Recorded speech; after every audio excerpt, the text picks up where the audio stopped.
Nella seconda batteria troviamo Simone Buttazzi in corsia 2, Giovanni Amadei in 3, Mattia Santi in 4, Alessandro Bonvicini in 5, Lorenzo Dalla Torre in 6, Alessio Campese alla 7.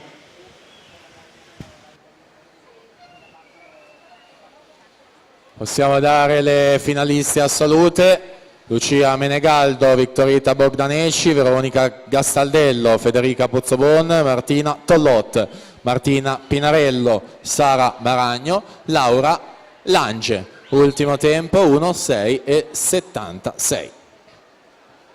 In acqua con la prima batteria assoluta al maschile, Alessio Girardin alla 4, Michele Vegro alla 5, stesso anno di nascita entrambi del 2000.